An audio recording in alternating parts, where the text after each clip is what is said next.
I lead an organization called Fine Acts. Basically, we are a non-profit creative studio for social impact. In a nutshell, what we do is amplifying human rights and environmental messages through art and creative campaigns. What is distinctive about us is that we operate across geographies, so we're global, across fields, across art mediums. Our work spans from public art interventions through videos, photography, illustrations, sometimes board games, books, and so on and so forth. We're also what we call issue agnostic, meaning that we work on a host of human rights and environmental issues like democratic values, freedom of expression, women's rights, LGBTI rights, climate change, climate justice, and so on. And we have a dual focus. On the one hand, we produce a lot of art pieces, art campaigns, art actions around the world. And on the other hand, we also support and empower civil society actors worldwide through either various free-to-use resources that we develop or like super dedicated trainings on like visual framing, whole-based communications, making people care, and creative campaigning so that they're better in strategic communication and basically better in achieving their own goals. So this is what we are doing right now, what I'm doing right now alongside my amazing team. And I think my 15-year-old self would be ecstatic that this is what we ended up doing. Welcome to A Life Worth Working, where we explore the soul of work and the winding spaghetti pathways that shape our lives. I'm Michelle Weiss, a writer on the future of education and work. And I'm Dana Allen Walsh, an executive coach and pastor who accompanies people through the questions of meaning and purpose. Together, we look at how detours, failures, and pivots aren't wasted. They're the very signs of growth and transformation. In this episode, we chat with TED Senior Fellow Yana Buhrer Tavanier, who is the co-founder and executive director of Fine Arts, a global nonprofit creative studio for social impact. Yana explores human rights innovation at the intersection of activism, art, tech, and science, and its potential to instigate change. I think that my 15-year-old self didn't have the imagination for something like this, and like had to go through a very very non-linear path to get here. But also I think that the path that led us to me and my younger version of me led us to where we are right now is the only path that makes sense. And yes, if I didn't go through everything that I have went through, my reality right now was not going to be the same, was not going to be possible. Thus, I'm incredibly grateful for every hardship and every failure, because sometimes what we define as failure is actually the building block of our success that I have encountered to be where I am right now and to do what I so immensely value right now. I love that. And on our podcast, we so often talk about these spaghetti pathways and nonlinear career pathways. So can you talk to us more about what has that look like? What has this nonlinear career path been for you? I was born during communism in Bulgaria a long time ago. I was born in a family of people who opposed the system. In Bulgaria at the time, people who were vocal against the system, they kind of faced two different fates.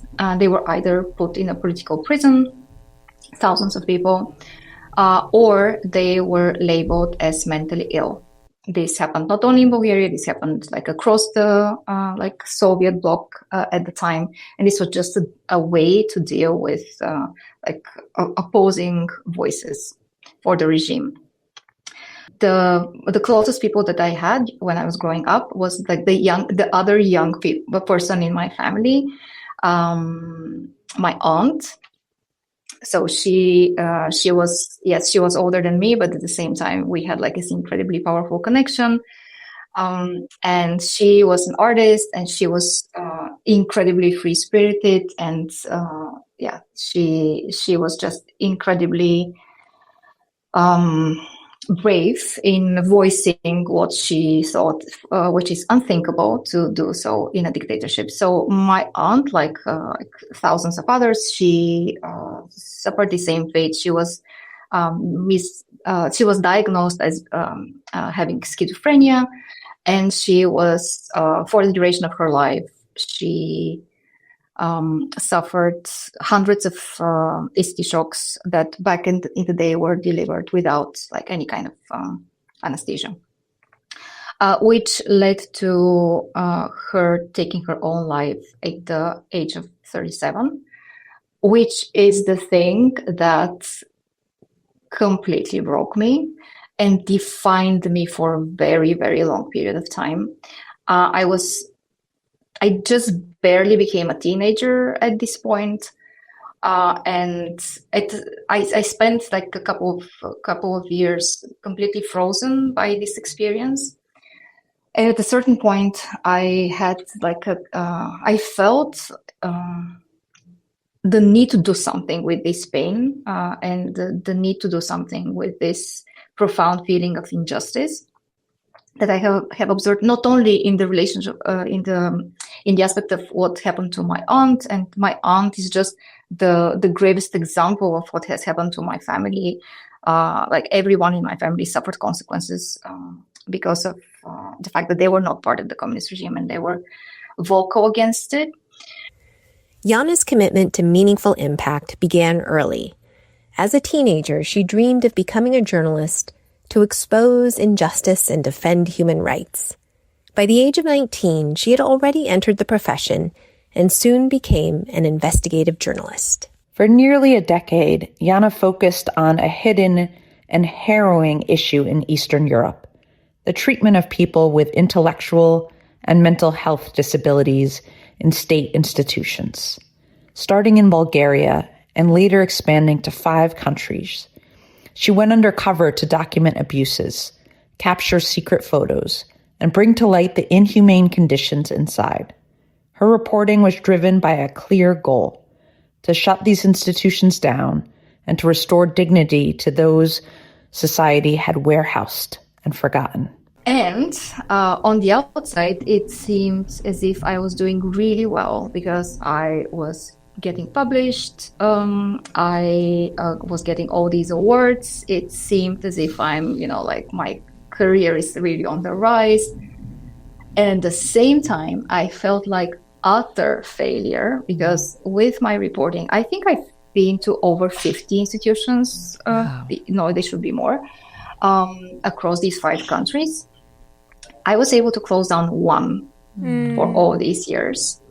Yes, I raised awareness. Yes, people knew what is going on from the articles that I wrote and from the photos that I took. But yes, but only one institution, only one thing actually happened of the things that I wanted to have happened. And this incredibly deep and profound frustration led me to abandoning journalism and actually moving on to activism. I was invited to establish the campaigns department of the then biggest human rights nonprofit in Bulgaria.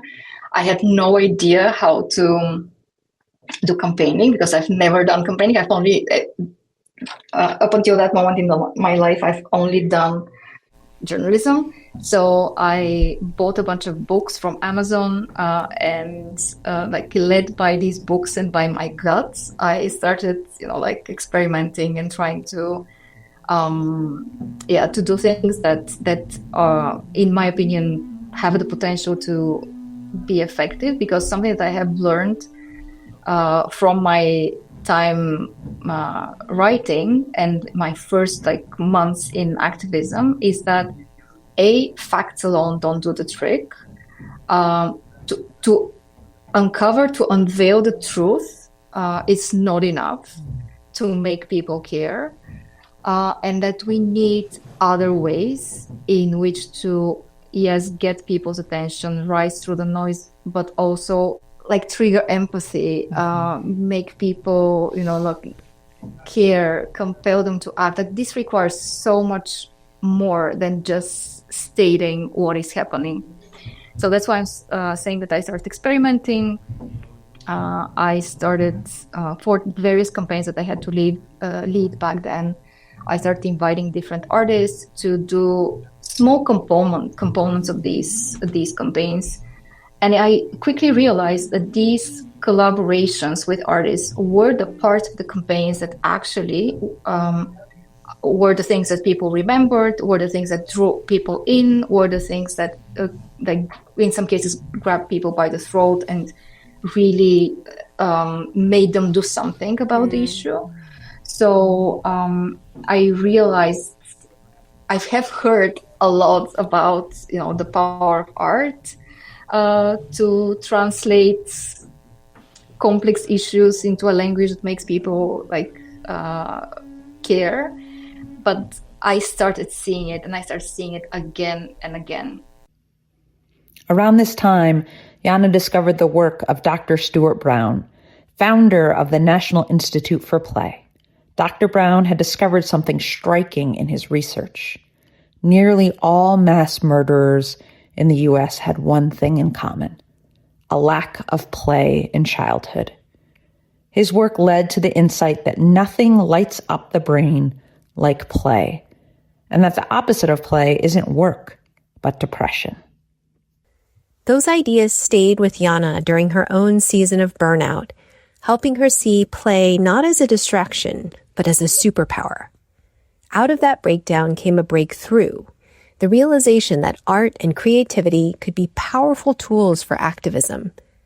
That insight became the seed of Fine Acts, the organization she later founded to help activists and nonprofits around the world collaborate meaningfully with artists to spark care, empathy, and change. Something that is very distinct about us is that we are science-based. On the one hand, this is where the part of play comes in. I really was drawn to the power of play, the scientific insights around play, initially by Dr. Stuart Brown, but later on by many other researchers. And these insights tell us that multidisciplinary play, so play across disciplines, truly sparks better ideas. That when we play, others want to join. So it's really important to have these spaces for play, specifically for the human rights or climate movement, that play can prevent the very, very high levels of burnout and depression amongst activists. And that it can give us the super needed feeling that we got this.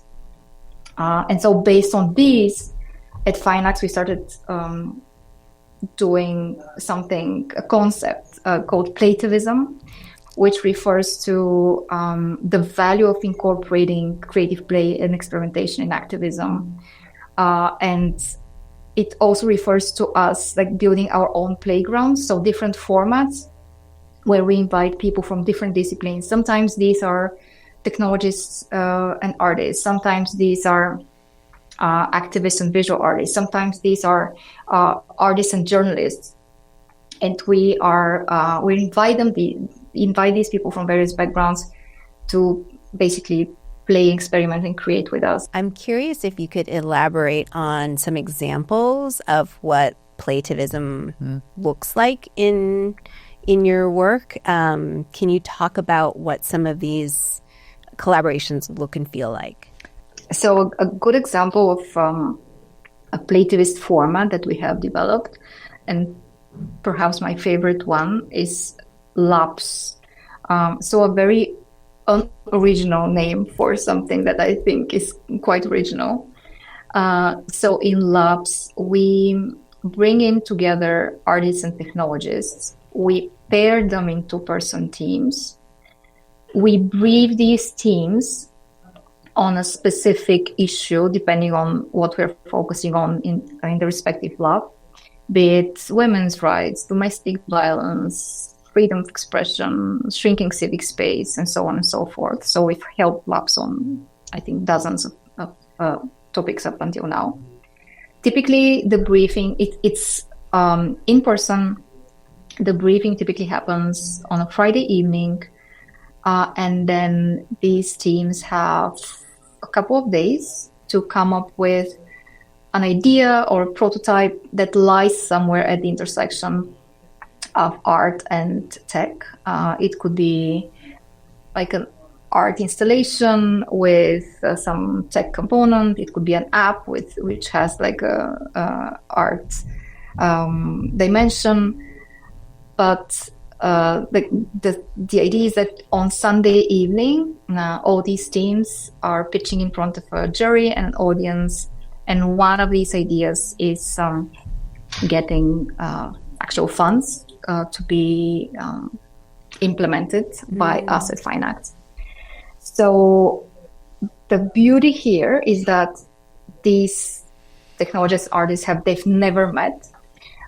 We do very rigorous work in matching them. I think part of the success in this is like pairing the right people. So we do interviews, like forms and stuff. We really try to understand who these people are, and we match not only based on skills but also on personalities. And by the end of this, like the second day, it is just truly incredible what these teams are able to conceive. They're only briefed by activists or experts in a specific field. These experts are not part of the teams. They're not part of the ideation process. It is absolutely every time when I hear the ideas that are born out of labs, it's just expands not only my mind, it expands my soul. It's just incredible creativity and commitment, and something beautiful also which I see beyond the ideas that are developed during labs.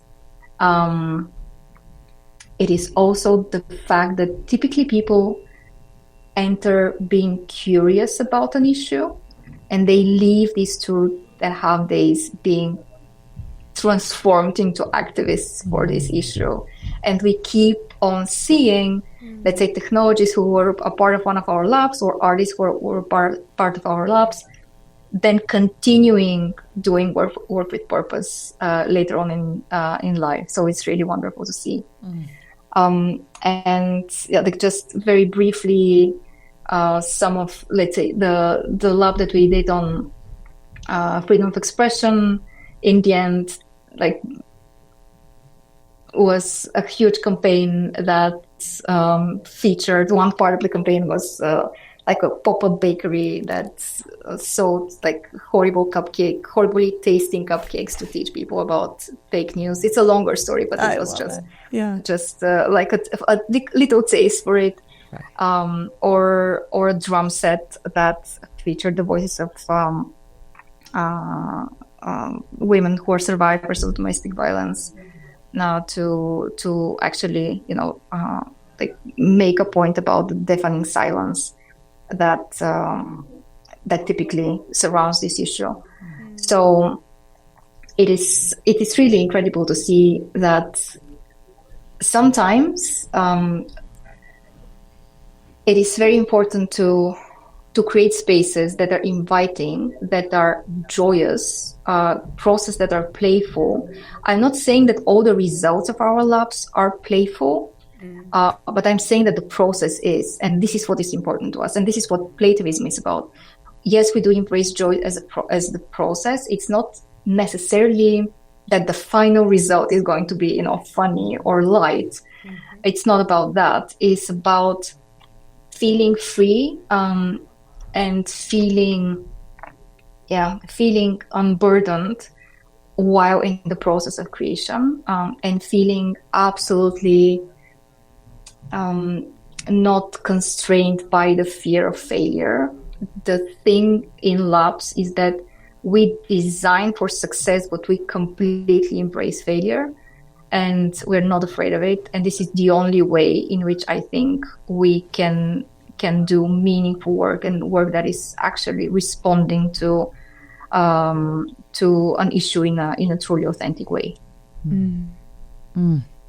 I would also love to hear from you, just like personally, how you incorporate play as a way to just, have the oxygen you need to breathe through injustice and all the activism work you're doing. This is such a good question, and I do not have a good answer, unfortunately, because it is so true. I do not practice what I preach to the extent of I am working too much. So the thing is that while creating all these playful, processes with my team, and while really creating impact and change together in my own personal life, I can be way more playful, and I can be creating way more space for joy. And currently, in all honesty, I don't, to the extent that I would wish. Well, you may just get so much of it from your work, right? You're in it. I do. Yes. I do. And and you're creating that container for others to play. But I can't wait to talk to you in a few months, Yana, and ask you how you're making space for joy and play in your life, because you deserve that too. Yes. Thank you. I would love to be able to do that, for sure. I'm grateful for the question about playing my own life. It's really made me rethink the way I exist in this world, and that maybe I need to do something different. I'll be your accountability partner. Okay. Thank you. I need one. Yana, do you sense that the work that you do now feels like a calling to you? I think that what I do now is what I'm meant to do. I think that what I and my team have built is smart in the way that it is a framework. It is, as I said, it's a creative studio. We work at the intersection of art, technology, science, and human rights and environment. But everything falls in this category. And it can never be boring, and every day is different from the next.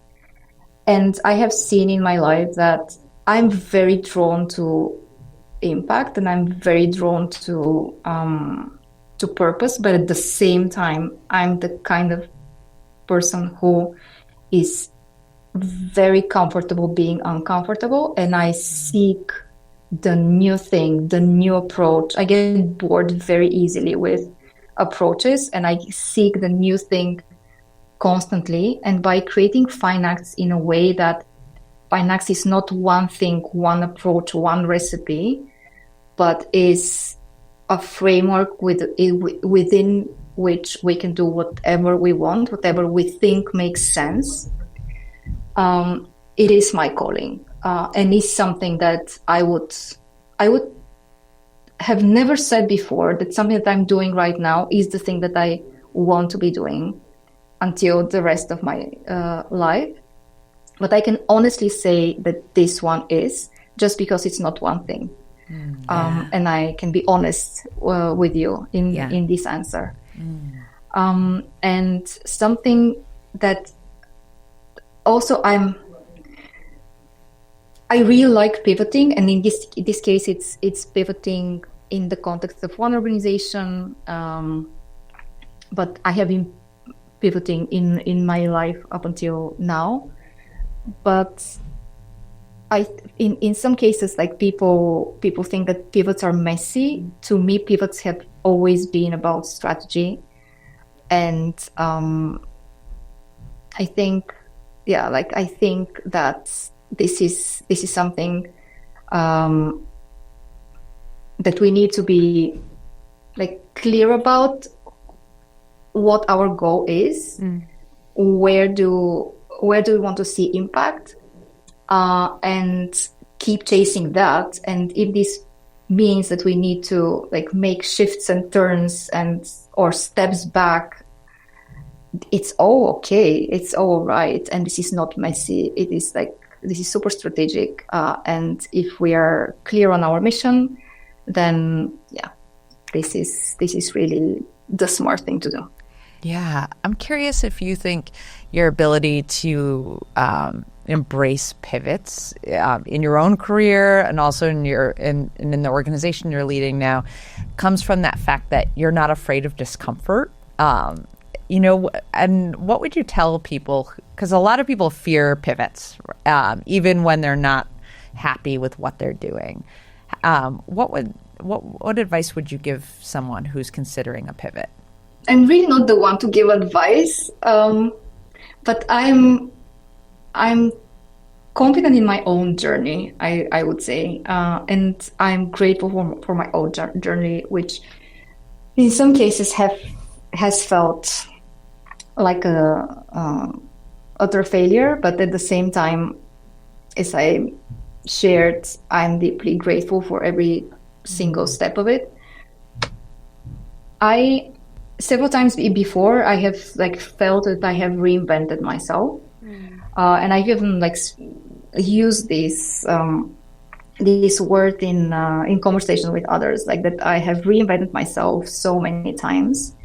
And at a certain point, I questioned this, and I thought, have I really reinvented myself, or have I stayed true to myself? And I think that the reality is that for me, reinvention is persistence, because every new version of myself is just a deeper commitment to the same promise I made to myself as a young girl.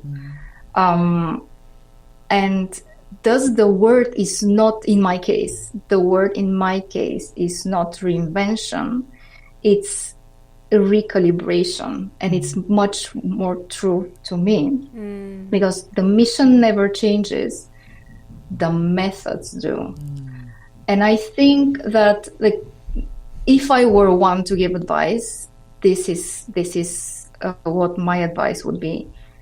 If you can be honest with yourself, what your mission is, what your true north is. It doesn't need to be like a huge, bigger like calling. It doesn't need to, it doesn't need to stem from personal trauma. Like in my own case, it doesn't need to deal with changing the world. If it's like the thing that you really want to do in your heart, if this is your North Star, then any pivot makes sense. Any pivot is smart. If you feel in your heart this is the thing to do, I think you need to do it, because even if it's a mistake, even if it's a failure, you're going to learn from it. And while success is nice and good decisions are great, failures can be gifts and can be precious. So this is the way I look at, it's so beautiful. Currently at everything that is happening in my life. We asked all of our guests about a moment of stuckness, the hardest part of their life, an obstacle, what we call the shit of life that becomes the compost for good things to grow. Because I listened to some of your yes. episodes, I was prepared for that. I love it. I wanted to share with you something that really amuses me to this day, and really is a decision that I made, and I think it was very brave, but also it was incredibly shitty. I'm ready for it.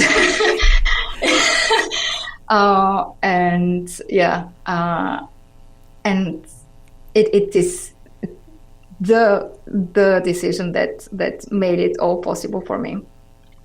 So as I shared, when I was a teenager, I really, really, really was committed to become a journalist. And I was successful in my application to university, so I was accepted to study journalism. But at the same time, I'm an incredibly impatient person, so I really wanted to start practicing journalism and not only studying journalism for years. And I felt stuck because this is not an easy thing to do when you're 18 and 19 years old. And there was an incredible amount of luck, because when I was going to my very, very first lecture in journalism, and I was sitting in a tram, which was leading me from my I was living in Sofia in the last building in the city. That was even after the sign Sofia, then you had my building block. So a tram was taking me to this lecture, and next to me on the tram there was a neighbor who sat next to me, and she said, "Oh, hi Yana, what happened with your journalism exams?" And I said, "Yay, I was accepted. Actually, right now I'm going." And she said, "That's incredible. You need to speak to my husband, because you know that he works in a newspaper." And I had completely forgotten that. And I said, "That's amazing. Yes, I'm definitely going to talk to him about an internship." And that same night, I rang their doorbell, and I spoke to him, and I said, "Hey, I would love to do a short internship in your newspaper. Would this be possible? I don't really have experience, but I'm super eager to learn." And he said, "Absolutely, 100%. There is just one thing that you need to be able to do, which is use a computer." And I said, "Yes, of course I can use a computer. That's something that I've done for years."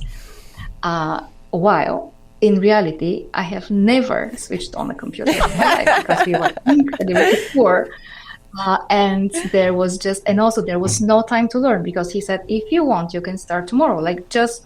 If you're open to it, just start tomorrow. And I can even give you 2 places, 2 press conferences you can go to." And I said, "Yes, that sounds incredible. Let's do it." And then the next day, I went to these 2 press conferences early in the morning. I went to this newspaper, and they said, "Yay, you have 2 very short pieces you need to write. One is 10 lines, and the other one is 13 lines." And I remember this very distinctly, because this is such a trauma in my life. And I was standing in front of this computer, my computer, in this newspaper office that I needed to turn on, and I had no idea how, because it's one of these old computers, and I thought that I'm switching it on, but actually I was turning on only the monitor and not the computer, because the computer was under the desk, and I didn't know even how to turn it on. There was someone who showed me. Long story short, it took me 6 hours to type, because I also didn't know how to type. I mean, I've used typewriter, some of my father's typewriters, but I was not good at it at all. But they didn't fire me this day. My neighbor was kind of ashamed, but he gave me a second chance. What I did was every single day I would go at 6 a.m. to this newspaper and practice typing. And for a year, they raised my salary 4 times. It was a tiny salary, but still 4 times. That's I think I have bragging rights. And I wanted to share this story because I have so many failures in my life, but I really want to share this one because this is an example of the way I think about it. It's an example of controlled failure. So controlled failure is a deliberate failure. You know that the crash is coming. I knew very well what I'm stepping into, yes. But it's the quickest way to the other side. It's kind of the way that I'm imagining it is you're entering a building on fire, and you know that you're going to walk through this building scarred, but it's going to be forward. And this is what I did. And I'm so proud with this like younger version of myself that in order to get my foot in the door, I was so committed to become a journalist. This was the quickest way. So yeah, I was comfortable with this lie, and in the end, everything was fine. Oh, I love that story. And I love that idea of controlled failure and just recognizing like, I am going to get wounded. This is going to be embarrassing. And yet I still know where I'm headed. Like there's such clarity there. And that you were persistent about your own learning. You're getting up at 6 a.m. and learning how to use the computer. Wow. Oh. Are you now the fastest typer ever? With probably like perfect fingers on the keyboard all the right ways. Yana doesn't talk about pivots in theory. She has lived those pivots and seen them as strategic. They're not mistakes, which is a wonderful takeaway for all of us. There's a lot of courage in staying aligned to your true north. And also a ton of humility in acknowledging, like Yana had to do early on, that sometimes what we think is valuable doesn't make the difference we were hoping for. That's right. And it's just as she explains. If you have that true north and you're clear on your mission, then the how can change. Yes, nothing is lost if those shifts are in service of the mission. Or, as we like to say, nothing wasted. Nothing is ever wasted. Thanks for joining us for another episode of A Life Worth Working. Remember, purpose isn't found on a straight line. It's forged in the twists, turns, and spaghetti pathways of our lives. Subscribe and share with friends who may be navigating their own uncertain paths. And keep searching with us for the soul of work.